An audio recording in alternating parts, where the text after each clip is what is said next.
Morning friends, welcome to my new video. तो आज मेरी जो दीदी मेरी बहन उसका आज बोर्ड के एग्ज़ाम यहाँ से स्टार्ट होने वाले हैं। नहीं, पहले ही पेपर इंग्लिश का डायरेक्ट। तो तेरे भी अरे होगी हाँ 11 से 10 से हाँ 11 से 2 80 मार्क के पेपर के लिए 80 मार्क के पेपर के लिए 3 घंटे इनका। अच्छा यार, हमको 100 मार्क का पेपर के लिए भी 3 घंटे ही थे। 20 मार्क्स इंटरनल के हमको नहीं थे, हमको पूरा 100 मार्क का पेपर लिखा था हमने। इस कॉलेज में इसका नंबर है, वहाँ पर है स्ट्रिक्टनेस। अब क्या होगा तेरा। चलो दोस्तों, निकलते फिर अभी।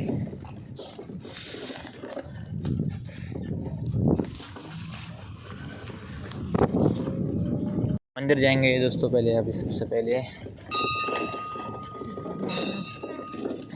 महादेव मंदिर और हनुमान मंदिर। चलो, all the best to the. चलो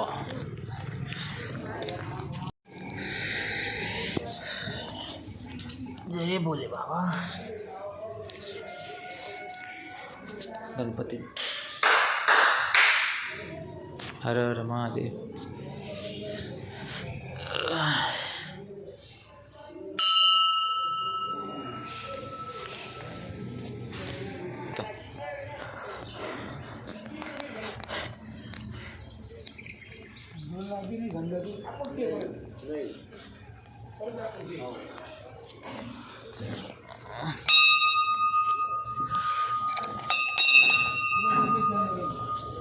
संकट मोचन हनुमान की जय।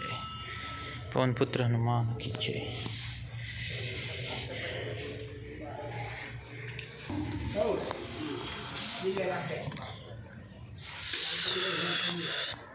जय हनुमान जी की।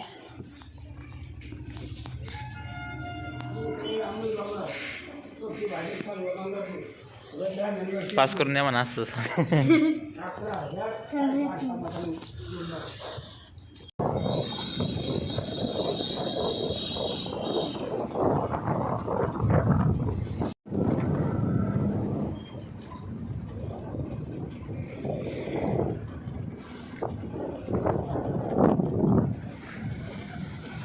आ गए दोस्तों सेंटर।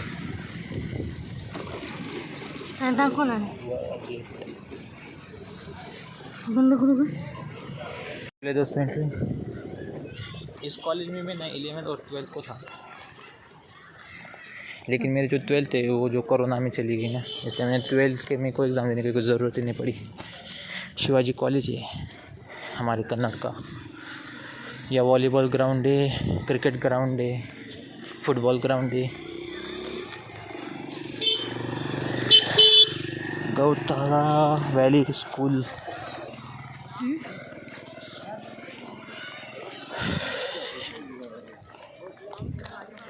ये रोड अभी बनाया शायद, पहले नहीं था। आम्ही जेव्हा होतो ना तेव्हा रोड नव्हता हा, आता बनला आहे सिमेंटचा रोड। शिवाजी कला वाणिज्य विज्ञान।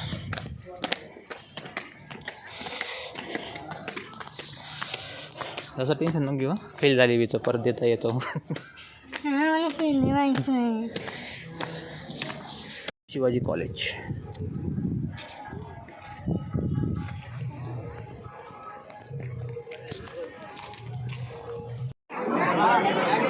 चलो दोस्तों, नंबर मिल गया। अभी लाइन में खड़े हैं सब।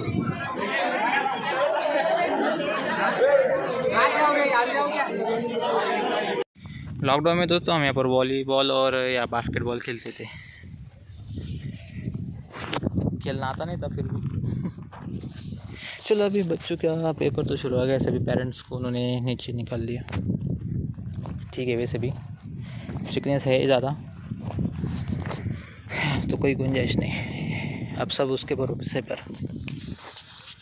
चलो फिर दोस्तों, जिनका अभी आज 10 फरवरी ना, तो आज 12th वालों का है। उसके बाद अभी क्या 20 फरवरी से 21 मुझे याद नहीं, 10वीं वालों का है। तो सभी को ऑल द बेस्ट, सभी को ऑल द बेस्ट मेरी तरफ से। तो फ्रेंड्स, हो गए एग्ज़ाम कंप्लीट मेरे बहन के। तो जैसा कि मैं आपको पता था कि जो पहला पेपर था वो इंग्लिश का था। तो क्या होता, पहले दिन जब हम सेंटर में गए थे, हमको लगा क्या ज़्यादा स्ट्रिक्टनेस रहेंगी। तो हम गए पहले सेंटर में। तो क्या हुआ, वो जो पहला पेपर था इंग्लिश का वो मतलब बहुत इजी गया। इजी बोले तो जो सेंटर के जो टीचर्स वगैरह गार्ड्स थे तो उन्होंने मतलब चीटिंग चल रही थी थोड़ी बहुत, मतलब ज़्यादा स्ट्रिक्ट नहीं किया, मतलब इतना भी मैंने फुल चीटिंग नहीं चली, थोड़ा बहुत उन्होंने बच्चों को छूट दे दी थी। लेकिन दूसरे दिन क्या हुआ पता, मतलब जो नेक्स्ट पेपर था उसको क्या हुआ, उन्होंने सबको मतलब चीटिंग से बैन कर दिया। क्यों? क्योंकि हमारे जो कन्नड़ है वहाँ से दूर एक गाँव छोटा, मतलब ज़्यादा पास से है वो, उसी तालुके के अंदर आता है जैतापुर, कन्नड़ तालुके के अंदर। तो वहाँ पर क्या होता है, वहाँ पर भी ऐसे ना एकदम मतलब कुछ ज़्यादा ही फुल चीटिंग चल रही थी वहाँ पर। तो उसका मतलब कोई प्रॉब्लम नहीं था। जब वहाँ पर वो स्क्वाड आते ना तो वहाँ पर आए वो, तो उन्होंने थोड़ी सी कार्रवाई की। तो जो सेंटर के जो शिक्षक लोग थे उन्होंने उस स्क्वाड पर ही मतलब ऐसे रुतबा जमाना, मतलब चोरी तो चोरी ऊपर से छीना चोरी, ऐसा हो गया कि वो बच्चों को रोकने रहे उनको चीटिंग करने दे रहे थे। तो उन्होंने उसका विरोध किया तो उस पर ही चढ़ गए। तो मतलब गाइज आप ऐसा समझो कि जो फर्स्ट इंग्लिश का पेपर था ना, जब सब बाहर है ना इतने खुश थे ना सब, मैं बताने सबका तो मतलब सबके मतलब हाँ आँखों में से इतने मोती झलक रहे थे। और जब फिजिक्स का पेपर आया ना तो भाई उनके चेहरे देखने लायक थे सबके, डायरेक्ट सबके बैंड बज गई थी कुछ दिन। तो उन स्क्वाड ने क्या क्या ऊपर कंप्लेंट कर दी। तो मतलब जो उस सेंटर के में जो गार्ड या मतलब जो गार्डिंग करते थे या टीचर लोग थे ना, उनको डायरेक्ट उन्होंने सस्पेंड कर दिया। मतलब कम से कम 17 से 18 टीचर लोग होंगे। तो ये बात अब पूरे तालुका और पूरे जो आसपास के विलेज थे उसमें फैल गई। तो मतलब नेक्स्ट पेपर से उन्होंने बच्चों को इतना स्ट्रिक्ट कर दिया कि मैं आपको बता नहीं सकता। 2-3 बार चेक करते लोगों के लिए अलग, मतलब भाई इतना स्ट्रिक्ट चेकिंग किया था उन्होंने फिर। तो और क्या होता, फिज़िक्स केमिस्ट्री और बायोलॉजी इतना पेपर हार गया बहुत ज़्यादा। अब मेरी जो बहन थी ना उसने फिज़िक्स का सिर्फ 10 मार्क का पेपर लिख के आया था, मैं झूठ नहीं बोल रहा हूँ, इतना उसका मुँह लटका हुआ था। लेकिन मैं आपको एक बात बता दूँ, वो पास हो गई, फेल नहीं हुई किसी के एग्ज़ाम में, क्योंकि इंटरनल 30 मार्क्स थे ना उसके वजह से। वरना अगर 100 मार्क का पेपर था, पेपर सिर्फ 70 मार्क का था, 70, अगर 100 मार्क का पेपर रहता तो शायद मेरी बहन फेल हो जाती। क्योंकि मैं और मेरी बहन है ना, हम दोनों पढ़ाई में इतने होशियार नहीं हैं, बाकी कामों में होशियार है। तो इंटरनल मार्क्स नहीं बचा लिए, ऐसा समझ लीजिए फिज़िक्स केमिस्ट्री और बायोलॉजी में। तो ये अभी के बाद अब मैं मेरी बात करता हूँ, ठीक है। जो मेरी उम्र के होंगे 2018 की बात कर रहा हूँ मैं, जब हम 9th क्लास में गए ना तब सिलेबस चेंज हो गया, सिलेबस चेंज हुआ और जो इंटरनल 20 मार्क्स मिलते थे ना वो भी बंद हो गए। मतलब हम जो 80 मार्क्स का पेपर लिखते थे 3 घंटे में, वही 3 घंटे में हमको 100 मार्क्स का पेपर लिखना था। वैसे ही मतलब उन्होंने ऐसा रूल लागू कर दिया था कि उसकी वजह से मतलब क्या होते थे कि स्कूल में से जितने भी शिक्षक लोग थे ना वो सभी बच्चों को मतलब 20 में से 20 मार्क दे देते थे। उसकी वजह से उन्होंने सिलेबस तो चेंज किया ही किया, उसके बाद 20 मार्क भी मिल गए, मतलब कट हो गए। तो 100 मार्क्स का पेपर लिखना था। हम 9वीं में 10वीं भी वैसा ही हुआ, 10वीं का भी सिलेबस चेंज हो गया। जो भी बोर्ड के एग्ज़ाम हमने लोग मतलब 2019 में जिन्होंने भी 10वीं के बोर्ड एग्ज़ाम दिए हैं उन्होंने 100 मार्क का पेपर लिखा है विदाउट एनी, मतलब इंटरनल को भी एक भी मार्क नहीं मिला था हमको, फिर भी हम पास है। 11th को वैसा ही हुआ और 12th को भी वैसा ही हुआ। हालांकि मतलब 11 12 तो हमारी कोरोना में के अंदर निकल गई, वरना हमको भी 12th को भी 100 मार्क का पेपर हमको 3 घंटे में लिखना था। जो इन्होंने 100 मार्क का पेपर 3 घंटे में लिखा ना, उनको पूछ के देखो जो लास्ट के सवाल रहते थे ना उनको टाइम नहीं मिलता था सॉल्व करने के लिए, क्योंकि वो बड़े रहते थे ज़्यादातर 5 या 10 मार्क के लिए। तो अभी मतलब इन्होंने ईजी कर दिया है, फिर भी बच्चों की ऐसी हालत है। तब इतना हार्ड था तब भी हम पास हो चुके हैं। तो ये कंडीशन है आज की, तो देखो क्या हो रहा है। मतलब मैं दोस्तों ना, मैं महाराष्ट्र स्टेट बोर्ड की बात कर रहा हूँ, अदर स्टेट का मुझे क्या था वो मुझे नहीं पता।